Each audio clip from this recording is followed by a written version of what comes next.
ಓಂ ಗಂ ಗಣಪತಯೇ ನಮಃ. ಹರಿ ಓಂ ನಮಃ ಶಿವಾಯ. ನಮಸ್ಕಾರ. ನಾನು ಶ್ರೀಮತಿ ಸುಗುಣ, ಜ್ಯೋತಿಷ್ಯ ವಿದ್ವಾನ್ ಆಚಾರ್ಯ. ಮೀನ ಲಗ್ನದವರು ಧನಾಭಿವೃದ್ಧಿಯನ್ನು ಮಾಡಿಕೊಳ್ಳುವಂತಹ ಮಾರ್ಗ. ಹಣಕಾಸಿನ ಸಮಸ್ಯೆಗಳು ಬಾರದಂತೆ ನಿಮ್ಮನ್ನು ನೀವು ಯಾವ ರೀತಿ ರೂಪಿಸಿಕೊಳ್ಬೇಕು, ನಿಮ್ಮ ಜೀವಿತಾವಧಿಯಲ್ಲಿ ನಿತ್ಯ ನಿರಂತರವಾಗಿ ಶಾಶ್ವತ ರೂಪದಲ್ಲಿ ಗ್ರಹಗಳ ಆಧಾರಿತವಾಗಿ ಪರಿಹಾರಗಳನ್ನು ಹೇಗೆ ಮಾಡಿಕೊಳ್ಬೇಕು, ಈ ಸಂಬಂಧಪಟ್ಟಂತೆ ವಿಷಯಗಳನ್ನು ತಿಳಿಸ್ತಾ ಇದ್ದೀನಿ. ಮೀನ ಲಗ್ನವು 12 ಲಗ್ನಗಳಲ್ಲಿ ಕೊನೆಯ ಲಗ್ನವಾಗಿದೆ. ಮೀನ ಲಗ್ನಕ್ಕೆ ಲಗ್ನಾಧಿಪತಿಯು ಗುರುಗ್ರಹ. ಮೀನ ಲಗ್ನದಿಂದ ದ್ವಿತೀಯ ಸ್ಥಾನವು ಧನಸ್ಥಾನವಾಗುತ್ತೆ. ಧನಸ್ಥಾನಾಧಿಪತಿಯು ಕುಜಗ್ರಹ.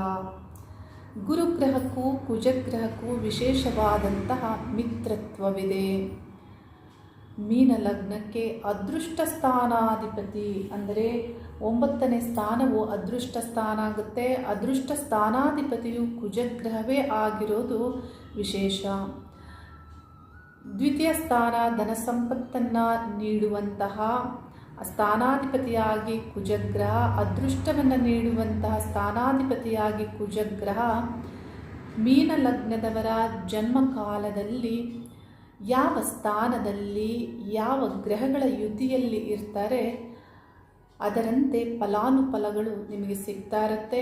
ಶುಭ ಸ್ಥಾನದಲ್ಲಿ ಇದ್ದಾಗ, ಶುಭ ಗ್ರಹಗಳ ಯುತಿಯಲ್ಲಿ ಇದ್ದಾಗ, ಶುಭ ನಕ್ಷತ್ರದಲ್ಲಿ ಇದ್ದಾಗ ಶುಭ ಫಲಗಳು. ಅಶುಭ ಗ್ರಹಗಳ ಯುತಿಯಲ್ಲಿ, ಅಶುಭ ನಕ್ಷತ್ರಗಳಲ್ಲಿ ಇದ್ದಾಗ ಮತ್ತು ವಕ್ರರಾದಾಗ, ನೀಚರಾದಾಗ ಅಶುಭ ಫಲಗಳು. ಕುಜಗ್ರಹರು ಶುಭ ಸ್ಥಾನದಲ್ಲಿ ಶುಭ ಗ್ರಹಗಳ ಯುತಿ ಅಂದರೆ ಗುರುಗ್ರಹದ ಯುತಿಯಲ್ಲಿ ಇದ್ದಾಗಲೂ ಒಳ್ಳೆಯ ಫಲವನ್ನು ಮೀನ ಲಗ್ನದವರಿಗೆ ನೀಡ್ತಾರೆ. ದ್ವಿತೀಯ ಸ್ಥಾನಾಧಿಪತಿಯಾಗಿ ದ್ವಿತೀಯ ಸ್ಥಾನದಲ್ಲೇ ಇದ್ದಾಗ ಒಳ್ಳೆಯ ಯೋಗ. ದ್ವಿತೀಯ ಸ್ಥಾನಾಧಿಪತಿಯಾಗಿ ಭಾಗ್ಯದಲ್ಲಿ ಇದ್ದಾಗಲೂ ಒಳ್ಳೆಯ ಫಲಗಳನ್ನು ನೀಡ್ತಾರೆ. ಅದೇ ರೀತಿ ಲಾಭಸ್ಥಾನದಲ್ಲಿ ಇದ್ದಾಗಲೂ ಒಳ್ಳೆಯ ಫಲಗಳನ್ನು ಪಡೆದುಕೊಳ್ತೀರಾ. ವ್ಯಯಸ್ಥಾನದಲ್ಲಿ ಅಶುಭ ಫಲವನ್ನು ನೀಡ್ತಾರೆ. ಅಷ್ಟಮ ಸ್ಥಾನದಲ್ಲಿ ಅಶುಭ ಫಲವನ್ನು ನೀಡ್ತಾರೆ. ಷಷ್ಠ ಸ್ಥಾನದಲ್ಲಿ ಅಂದರೆ 6ನೇ ಸ್ಥಾನದಲ್ಲಿ ಕೆಲವೊಂದು ವಿಷಯಗಳಿಗೆ ಶುಭವನ್ನು ನೀಡಿ ಕೆಲವು ವಿಷಯಗಳಿಗೆ ಅಶುಭವನ್ನು ನೀಡ್ತಾರೆ. ಈ ರೀತಿ ಕುಜಗ್ರಹನು ಯಾವ ರೀತಿ ಸ್ಥಿತರಾಗಿದ್ದಾರೆ ಅದರಂತೆ ಫಲಗಳು ನಿಮಗೆ ಸಿಗ್ತಾ ಇರುತ್ತೆ. ಮತ್ತು ದ್ವಿತೀಯ ಸ್ಥಾನದಲ್ಲಿ ವ್ಯಯಾಧಿಪತಿಯಾದಂತಹ ಶನಿಗ್ರಹ ಇದ್ದಾಗ ಮತ್ತು ರಾಹುಗ್ರಹ ಇದ್ದಾಗ, ಕೇತುಗ್ರಹ ಇದ್ದಾಗ, ಶನಿಯ ದೃಷ್ಟಿ ಏನಾದರೂ ಆ ಸ್ಥಾನಕ್ಕೆ ಬಂದಾಗ, ರಾಹುಕೇತುಗಳ ದೃಷ್ಟಿ ಆ ಸ್ಥಾನಕ್ಕೆ ಬಂದಾಗ ಆಗ ಹಣದ ಸಂಬಂಧಪಟ್ಟಂತೆ ನಿಮಗೆ ಬಹಳಷ್ಟು ಸಮಸ್ಯೆಗಳನ್ನು ನೀವು ಎದುರಿಸುವಂತೆ ಫಲಗಳು ಸಿಗ್ತವೆ. ಹಾಗಾಗಿ ಆ ಸ್ಥಾನದಲ್ಲಿ ಯಾವ ಗ್ರಹಗಳು ಇದ್ದಾರೆ ಅದರಂತೆ ಫಲಾನುಫಲಗಳನ್ನು ಯಾವ ರೀತಿ ನೀಡುತ್ತಾರೆ ಅದನ್ನು ತಿಳಿದುಕೊಂಡು ಅದಕ್ಕೆ ಸರಿಯಾದ ರೀತಿಯಲ್ಲಿ ನೀವು ಪರಿಹಾರಗಳನ್ನು ಮಾಡಿಕೊಳ್ಬೇಕಾಗತ್ತೆ. ಕುಜಗ್ರಹದ ಅಭಿಮಾನ ದೇವತೆಯಾದಂತಹ ಶ್ರೀ ಸುಬ್ರಹ್ಮಣ್ಯ ಸ್ವಾಮಿಯನ್ನು ನೀವು ಆರಾಧಿಸುವುದರಿಂದ ನಿಮಗೆ ಧನವನ್ನು ವೃದ್ಧಿಸಿಕೊಳ್ಳಬಹುದು. ಮತ್ತು ಕುಜನ ಸಂಬಂಧಪಟ್ಟಂತಹ ದೋಷಗಳು ನಿಮ್ಮ ಜನ್ಮಜಾತಕದಲ್ಲಿ ಇದ್ದಾಗ ಪರಿಹಾರ ಆಗಿ ಫಲಗಳು ವೃದ್ಧಿಸುತ್ತೆ. ಕುಜನು ನೀಚ ಸ್ಥಾನದಲ್ಲಿ ಇದ್ದಾಗಲೂ ನೀವು ಸರಿಯಾಗಿ ನಿಮ್ಮ ಜಾತಕವನ್ನು ಪರಿಶೀಲನೆ ಮಾಡಿಸ್ಕೊಳ್ಬೇಕಾಗತ್ತೆ. ನೀಚ ಸ್ಥಾನ ನಿಮ್ಮ ಲಗ್ನದಿಂದ 5ನೇ ಸ್ಥಾನವಾಗುತ್ತೆ. 5ನೇ ಸ್ಥಾನದಲ್ಲಿ ಗ್ರಹಗಳು ಇರೋದು ಒಳ್ಳೆಯ ಫಲವನ್ನು ನೀಡ್ತಾರೆ. ಆದರೆ 5ನೇ ಸ್ಥಾನವು ಕುಜನಿಗೆ ನೀಚ ಸ್ಥಾನವಾಗಿದೆ. ಆ ಸ್ಥಾನದಲ್ಲಿ ಇದ್ದಾಗ ನೀಚ ಭಂಗವಾಗಿದೆಯೇ ಇದನ್ನು ಪರಿಶೀಲನೆ ಮಾಡಬೇಕಾಗುತ್ತೆ.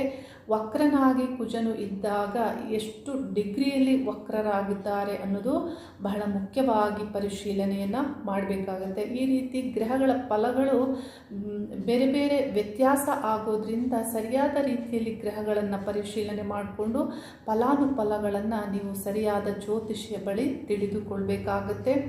ಕುಜಗ್ರಹದ ಪರಿಹಾರವನ್ನು ಯಾವ ರೀತಿ ಮಾಡಿಕೊಳ್ಬೇಕು.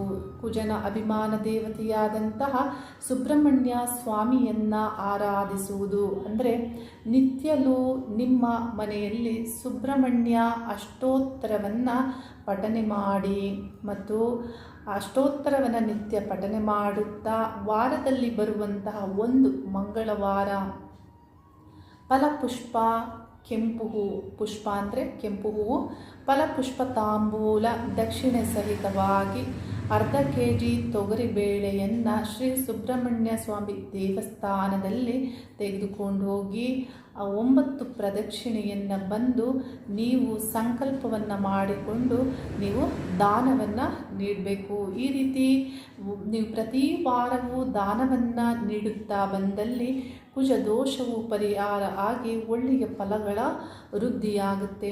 ಮತ್ತು ಈ ದಾನವನ್ನು ಮಾಡುವಾಗ ಸಂಕಲ್ಪವನ್ನು ಸರಿಯಾದ ರೀತಿಯಲ್ಲಿ ಮಾಡಿಕೊಳ್ಬೇಕಾಗುತ್ತೆ. ಇದರಿಂದ ನೀವು ಪ್ರಕೃತಿಗೆ ಅಂದರೆ ದಿವಾನ್ಗೆ ನೀವು ಒಳ್ಳೆಯ ಸಂದೇಶವನ್ನು ನೀವು ದೃಢ ಮನಸ್ಸಿನಿಂದ ನೀಡಿದಾಗ ಪ್ರಕೃತಿ ನಿಮ್ಮ ಬೇಡಿಕೆಗೆ ಸ್ಪಂದಿಸಲು ಪ್ರಾರಂಭಿಸುತ್ತೆ. ಮತ್ತು ಇನ್ನು ಯಾವ ಪರಿಹಾರಗಳನ್ನು ಮಾಡಿಕೊಳ್ಬಹುದು. ಕುಜನ ರತ್ನವಾದಂತಹ ಹವಳವನ್ನು ನೀವು ನಿಮ್ಮ ಜೀವಿತಾವಧಿಯಲ್ಲಿ ನೀವು ಧಾರಣೆ ಮಾಡಬಹುದು.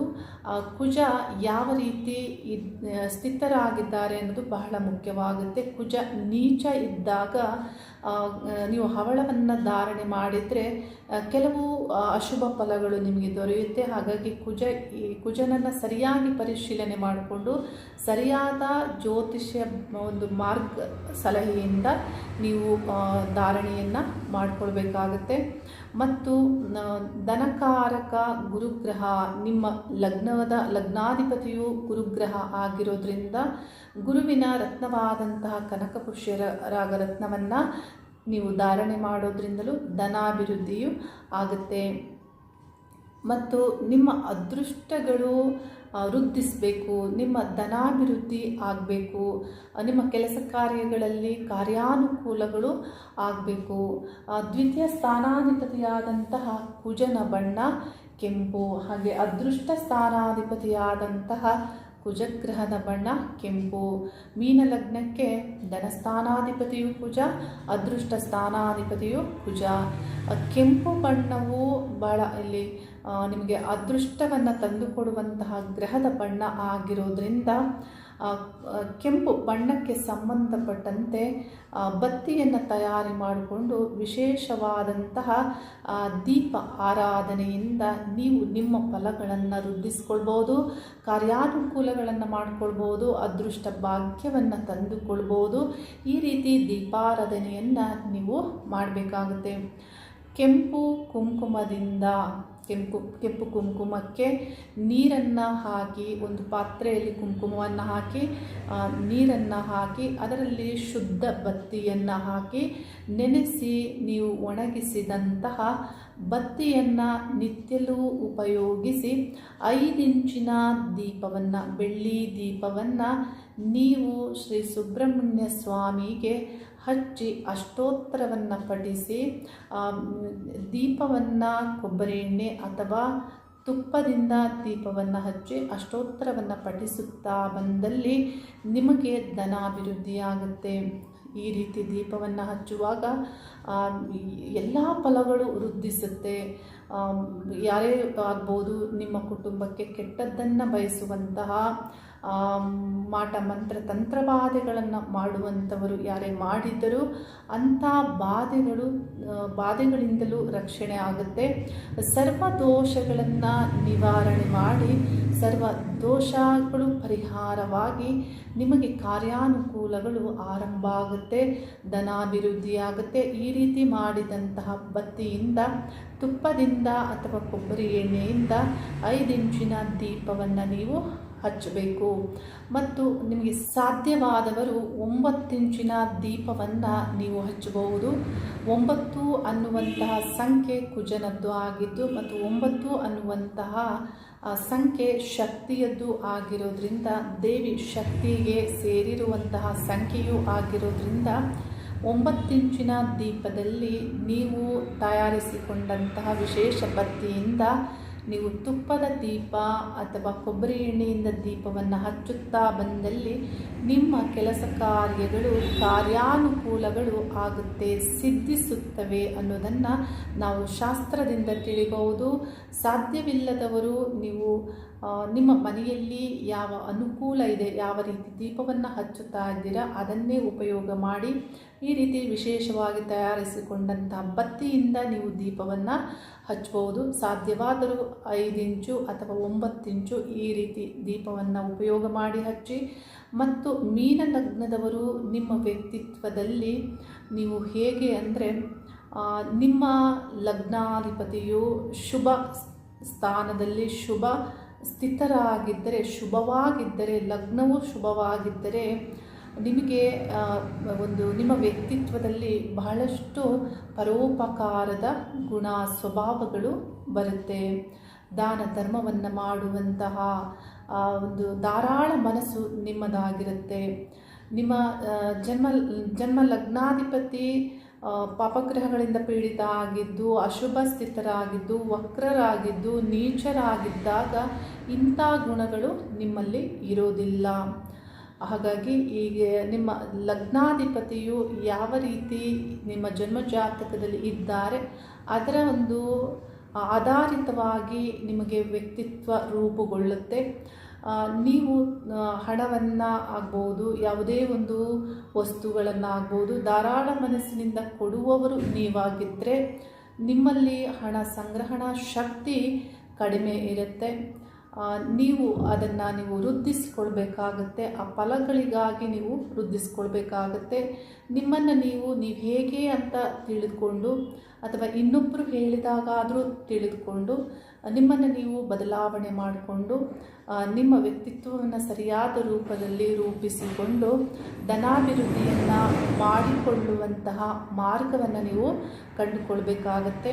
ಮೀನ ಲಗ್ನದವರಿಗೆ ಇಚ್ಛಾಶಕ್ತಿಯ ಕೊರತೆಯು ಇದ್ದಷ್ಟೇ ಸಾಕು ಅನ್ನುವಂತಹ ಒಂದು ಮನಸ್ಥಿತಿ ಅವರಲ್ಲಿ ನಿರ್ಮಾಣ ಆಗುತ್ತೆ.